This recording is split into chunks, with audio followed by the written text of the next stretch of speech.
and thanks for joining us on a special edition of Chicago Tonight. I'm Brandis Friedman. Paris Schutz will join us shortly. Tonight, we're kicking off our new series, WTTW News, A Safer City. Every Monday in July and August, we're devoting our entire Chicago Tonight program to the issues of public and community safety, crime, and violence. We'll discuss both the causes and potential solutions to crime and violence. We'll also be prioritizing public safety in our online coverage, including at WTTW.com/safercity. Here's what we're looking at tonight. They were heroes. They went right into action. Highland Park residents who performed extraordinary acts of courage during the July 4th mass shooting. The depth of this kind of pain and trauma is really indescribable.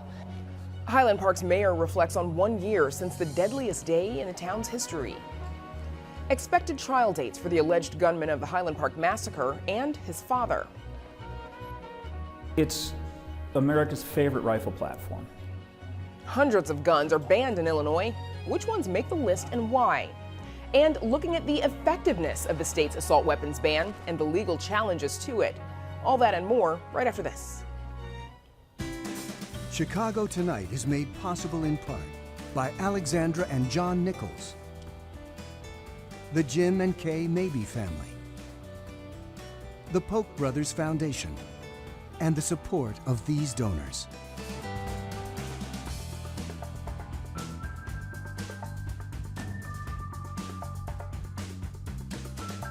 Chicago Tonight's coverage of public safety is supported by the Su Ling Jin Charitable Foundation Initiative for Reducing Violence in Chicago. Highland Park residents will be coming together tomorrow to mark the 1-year anniversary of the July 4th parade mass shooting. The shooting left 7 people dead and dozens others injured. Paris Schutz joins us now live from the north suburb for more on how the community is coming together a year later. Brandis, it wasn't just sworn law enforcement thrust into action on July 4th. The town's Community Emergency Response Team, or CERT, that's a group of volunteers from all walks of life here in the community that played an essential role on that day as well. Now, recently, I caught up with some of the CERT members as they reflect upon how that day changed their jobs and their lives forever. The beginning, it was like any other 4th of July. Highland Park resident Jamie Santucci and fellow volunteers on the Community Emergency Response Team were prepared for their typical parade duties. That included directing traffic, assisting law enforcement, and patrolling the route on bike to keep onlookers away from the procession. Our job is to keep them back so they don't get run over. And that's what we're trained to do. And we were just doing that, all of us, riding back and forth. And then all of a sudden, our job changed. Santucci says he didn't have time to ponder what was happening when he heard the unmistakable sounds of gunshots. It was time to get to work. They were heroes. They went right into action. They helped so many people with their first aid, triaging, assisting the police department, getting people safely out of the event. The CERT team went into triage mode to identify who was safe, who was injured, and who might already be beyond help. If you can hear my voice, stand up and walk to me. So the walking people, you get them out of there. They're green. They don't need help right away. And then you start helping people that can't get up and walk. Who is in a situation where no matter what you do, you're not going to be able to help them. And that is so hard. The impact is deep. I'm personally forever changed. CERT volunteer Mark Rush says he knew he had to stay calm amid the chaos. I was needed to be the first aid giver, so to speak, CPR, control bleeding, crowd control, mass hysteria, try to make calm of it to evacuate the most amount of people safely. I had to depend on the leadership of the CERT team so I could take on my other role, which was the most important role at that time, is starting the investigation as to what happened. That's right. Tell us what we need to learn. The CERT team is preparing for a stripped-down event this year, but the anniversary is dredging up some hard memories. The date is approaching and starting to become real, but I'm starting to get anxious, and I never get anxious. If anything, the two say July 4th has emboldened the group, which has grown its ranks since last year to nearly 4 dozen members. We've been through something together that has galvanized this and made us closer like a family. My soul is forever changed, but hopefully in a good way that I can continue to give back. And as you can see behind me, the gates are going up for the 4th of July in Highland Park tomorrow. It's going to be a very different event than it was last year. We'll have much more on that in just a moment.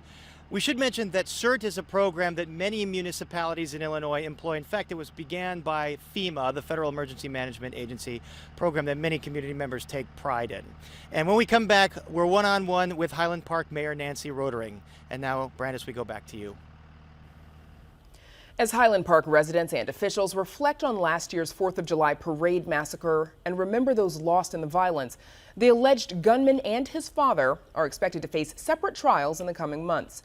WTTW News reporter Matt Masterson joins us now with more. Matt, the alleged gunman charged for the Highland Park shooting is Robert Cremo III. Remind us what charges he's facing. So he was indicted after his arrest last year on 21 counts of first-degree murder. That's 3 for each of the victims who was killed in the shooting, as well as 48 counts of attempted murder and 48 counts of aggravated battery. And all those counts, of course, stem from the parade shooting where he allegedly accessed a building. He went on the roof there and he allegedly fired more than 80 shots down on parade goers, killing 7 and wounding dozens of others. Authorities have said Cremo was able to blend into the crowd and actually was able to escape from Highland Park before he was eventually arrested hours later following a very extensive manhunt. Now, months after the shooting, Lake County authorities, they charged Cremo III's father, Robert Cremo Jr. What charges does he face? So Cremo Jr., the father, he was arrested last December on 7 counts of reckless conduct. Again, that's 1 relating to each of the victims who was killed in the shooting. Prosecutors have alleged that he was criminally reckless when he sponsored his son's FOID application in 2019. That application came after Cremo III, the son, had already had multiple interactions with police that same year, including one where he allegedly had threatened to kill other people. Now, both Cremo III and his father, they pleaded not guilty in their respective cases. Do we know when their trials might be? It's likely Cremo Jr. is going to have a trial date set this coming month in July. It's going to come later in the year. The judge has said he wants to set that sometime in October or November. As for Cremo III, that trial is going to likely be set sometime next year, but he's due back in court in September. His defense attorneys indicated he believes a trial date could be set at that hearing. Okay, obviously something you'll be keeping an eye on for us. Matt Masterson, thank you. Thanks, Brandis. And you can read Matt's full story on our website. That's WTTW.com/news. Now we check back in with Paris Schutz, who's live in North Suburban Highland Park ahead of tomorrow's July 4th event. Paris. Brandis, resilient, reflective, unified. Those are words that come to mind to describe Highland Park right now. And recently I sat down with Mayor Nancy Rotering and I began by asking her to assess the state of her community 1 year on from this tragedy. My community is still very much grieving, still unsettled, still working through something that no community should ever have to work through. When you're saying your community is still grieving, what does that look like on a day-to-day basis? People still get choked up unexpectedly when talking. People are still sharing their stories. People are still, obviously, in the case of 7 families, missing loved ones on birthdays and anniversaries and holidays. And there are so many who are still working to recover from physical wounds. These are complex and devastating wounds that come from these weapons. And then there are literally thousands who still talk about the trauma, the fear of that day. And as we approach July 4th this year, obviously emotions are ramping up again. People are reliving what they experienced. It's just never ending. Do you feel that any progress has been made in the ensuing year? I mean, there's the assault weapons ban in Illinois. I'll be honest, having conversations with folks who have been Second Amendment, strong Second Amendment supporters, games folks, people who like to hunt, when we talk about this situation, a lot of them agreeing that this is too much. At a certain point, I heard the music stop in what I thought was the drum line. And it only took 4 days for me to realize that I was actually hearing the shooting. But at the time, I turned to my council members and I said, I wonder why they're only doing percussion. This is sort of the pinnacle of the parade right now.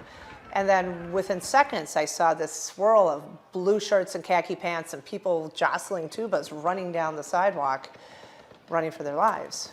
What's your immediate thought process when you start seeing those people run? I mean, it doesn't hit you right away. No, I thought that's weird that they're late for a concert. They're in the middle of a parade. I mean, that was literally my first thought was, why are they running down to the picnic? But that's not where they were running. They were running to get out of the hot zone. This is going to be a very different event this year. Tell us how different it's going to be. Well, we are remembering the lives lost and spending time together, reflecting and being together as we remember the very tragic part of what happened. And then several people wanted a parade, but the vast majority of us said, you know what, it's too soon for a parade, but evil doesn't win. So we are reclaiming our parade route as a community. We're walking down the exact parade route together. And then to me, it was important that we have a chance just as a community to come together, have a picnic, have some music, have some time together. And then in the evening, we're so fortunate that Gary Sinise, who grew up here, is bringing the Lieutenant Dan Band back and setting up bounce houses and climbing walls and sort of bringing the celebration of the 4th of July back to Highland Park. One of the things that the CERT members told us was, as traumatic as what happened was, it brought them closer together. Has it brought the community closer together? Absolutely. It's not only brought the community closer together, it's brought, I think, a large part of the region together.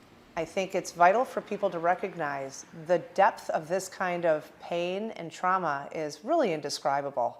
And if you think about it, we were shooting number 309 out of 647 mass shootings last year. So think about, our data point and the ripple effect on this community, and then multiply that across hundreds of communities in the US for 1 year, we have a huge problem. Our visit with Highland Park Mayor Nancy Rotering just a bit ago, and as she mentioned, it's going to be a very different event tomorrow. It starts at 10 a.m. right outside of the town city hall, where there will be a commemoration ceremony, and then at 10:14, a moment of silence on the exact 1-year anniversary of that tragedy a year ago. And then the community march for residents that want to take part. It will kick off right at this intersection behind me. It will follow the normal parade route, and then on to the picnic and the other events that evening. And Brandis, that is it from Highland Park. We toss it back to you. Paris, thank you. In the aftermath of Highland Park's mass shooting, state lawmakers took action by passing gun control measures.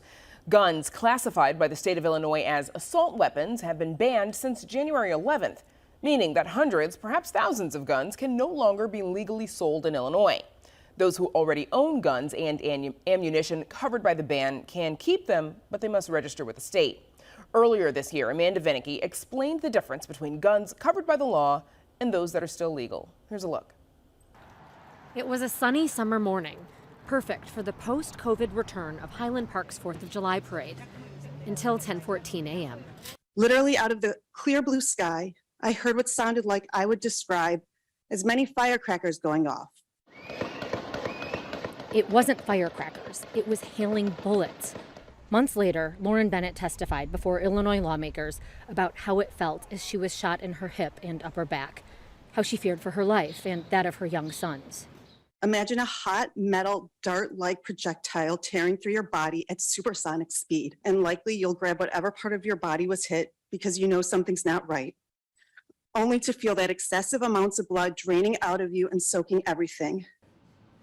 Sales of the type of AR-15 style gun used in the 4th of July attack, which left 7 dead, are now banned in Illinois, as are nearly 200 other guns classified by a new state law as assault weapons.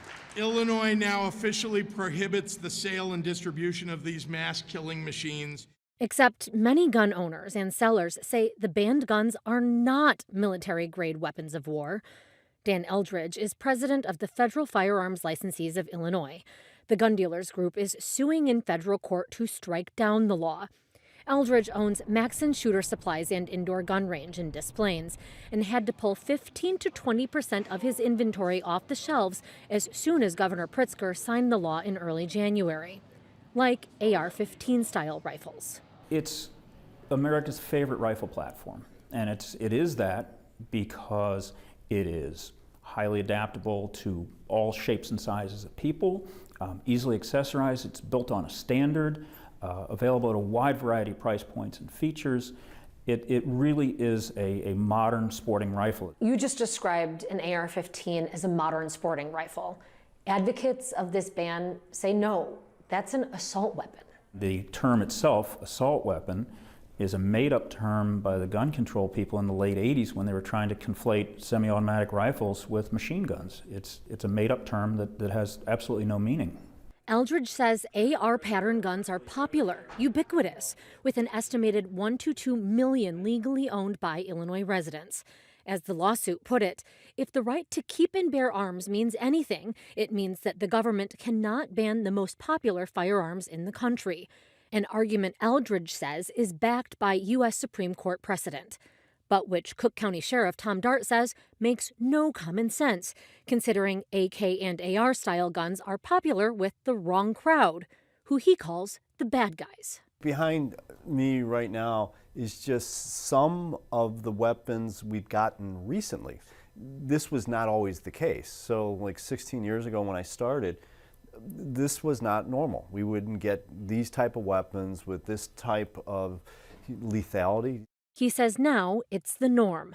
Dart's team gave us a demonstration of an AR semi-automatic rifle, so-called because rounds automatically reload, but the trigger must be manually pulled each time to fire a bullet. AK-style long guns, also now banned, are similar. In this demo, the shooter manually pulls the trigger as fast as he safely can. Compare that with the speed a Glock fires when outfitted with what's called a switch. It's like a light switch. With a quick flick of the switch, a semi-automatic gun becomes automatic. The gun fires as long as the trigger is pulled. Switches were already federally illegal, but they're now also covered under the new state statute. The popular Glock-style handgun is still legal under Illinois' new law. What isn't, however, are magazines that hold anything over 15 rounds, like this, which has the capacity to fire 30 bullets. Eldridge isn't fighting about the switch ban, though he says the state provision is superfluous. Automatic or machine guns were already against the law in Illinois. But Eldridge says lawmakers overstepped with the new law. I asked him, just because these guns and features are popular, if they're used in mass murders, is it reasonable to use the law to prevent their proliferation? People who make that argument are, again, conflating lawful use and unlawful use. It's unlawful to murder people, whether you do it with a steak knife or a rifle or a handgun. Yeah, will the bad guys still be able to get their hands on it? Probably, but instead of getting it in 2 days, maybe now it'll take 2 weeks. And maybe now instead of going for $300, $400 in the street, it's $1,000 because they're harder to find. Dart says the law's drafters were meticulous, surgical, with what guns and features they included. It's a moving target. The law allows state police to add more guns to keep up with technology and manufacturing. You try to explain to me how when we pull someone over, and last night we found a car with 3 of these in them, when they have an extended magazine, you're trying to tell me that's for personal protection? Come on, let's be real here. I mean, let's stop playing the games. Dart says he wishes the law went further by including more severe punishments for those who carry extended magazines that he says are clearly meant for the battlefield, not for self-defense. For Chicago Tonight, I'm Amanda Vinicky. Last week, a federal appeals court began hearing arguments about Illinois' assault weapons ban.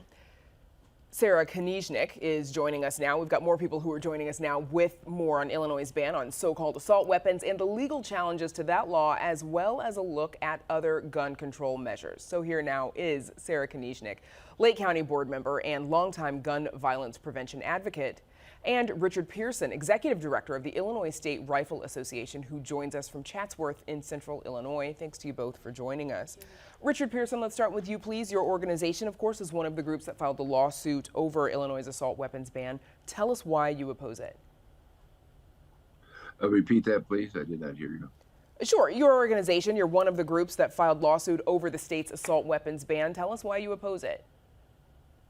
Well, because we all have AR-15s. We use them legally. We've never been in any trouble with them. We believe that it is our right to own an AR-15. And so we have filed suit against the state of Illinois and the PICA Act to get our firearms back. We haven't done anything wrong. There may be 1 to 2 million other than the state of Illinois, but one got in trouble. So we all have to pay. We don't believe that's true. We believe that we have a right to own these things, and so we're standing up for our rights. Sarah Konishnik, you've been working on gun violence prevention for years. What are your thoughts on the gun control steps that Illinois has taken over the last year? Over the last year, I'm so pleased to see an enormous increase in the number of clear and present danger reports that have been filed, and that's been a direct result of changes in the regulations made by the Illinois State Police in the wake of the Highland Park tragedy. And I'm also encouraged by the dramatic increase in the number of firearm restraining order requests that have been filed. These two types of actions together make up Illinois' red flag laws, and they are one of the most important things that we can do in order to prevent people who are exhibiting dangerous behavior from accessing firearms. Richard Pearson, for you and your members, does the state's new gun control measure, or do these measures, do they feel like an infringement of your rights? Oh, absolutely. I mean, I own 3 AR-15s. I hunt with them, and I target shoot with them, and that's what I do with them. I have one in my house for home defense, and so we think that this is our right to do this. We haven't been in any trouble. FOID card holders in this state go through a background check every night, and so I will go through a background check tonight. I won't go back through one tomorrow night because the 4th of July, they don't do it on the 4th of July, and every night, because I'm a concealed carry holder, I go through 2. So I'll go through 720 background checks every year just to be a legal firearm owner in Illinois. And we think that's enough, and we think that we should have the right to own these firearms. Richard, what then, if you feel like it is your right for you and fellow gun owners to hold these particular weapons, what do you think can be done then to prevent them from getting into the hands of people like the alleged Highland Park shooter? Well, a couple of things. One, the Highland Park shooter was reported, and yet nothing was done about it. So one of the things that has to happen is that when the police get a report, with the Highland Park shooter, they have to act on it. So that's one of the things. The other problem we have, of course, is that we have a lot of the violence is caused by street gangs, and these people get in and out of jail so rapidly, it's unbelievable. You can get a carjacking charge with a firearm in Chicago, and you can literally be out of jail in 2 hours. And we think that's ridiculous. We think that the people who commit crimes with firearms should be in jail, and they should serve time, and it should be a warning to all others not to do that. With all Sarah. due respect, Mr. Pearson, although everything you said is not factually wrong, the truth is people who live in marginalized communities are far more likely to be incarcerated and to have to sit in jail pre-trial long before their trial takes place. And that can have really profound effects on the strength of that community. I 100% agree with you that anybody who has been charged with a violent crime should be held and incarcerated. But I think you oversimplify the matter when you try to say that only people who are in Black and brown marginalized communities, or as you use the term, involved in gang-related gun violence. I personally think that is often a misnomer. I think you oversimplify the matter when you say that they are in and out of jail in a matter of hours. That may happen occasionally, but the vast majority of the time, that is not at all what happens in our criminal justice system. Well, I disagree with you. I want to mention I said nothing about Black and brown communities. I don't care what the person is. If you're a criminal, you should serve time. Doesn't matter what you are. So briefly, because we mentioned this earlier just last week, the 7th Circuit Court of Appeals heard arguments on this assault weapons ban. Sarah Konishnik, what if the court decides in favor of the gun rights advocates? What then? If the court decides in favor of gun rights advocates, then we will have a very important new tool in Illinois in order to cut down on the ability of people to access extremely lethal firearms. people who, these types of firearms, the assault weapons, military-style assault rifles, if Mr. Pearson likes to use this type of firearm to hunt, that's his prerogative, but I really don't understand, if you're a sportsman, why you would want to use that type of weapon. That type of weapon obliterates the animal's body upon contact. So there really is no legitimate use for these types of weapons. So, sorry to jump in, we're actually out of time, but I'm sure this is something that, as this works its way through the courts, we'll be hearing from each of you about again. Richard Pearson and Sarah Konishnik, thanks to you both for joining us. Thank you. Thank you. And that is our show for this Monday night. Now, for Paris Schutz and all of us here at Chicago Tonight, I'm Brandis Friedman. Thanks for watching. Stay healthy and safe, and have a good night.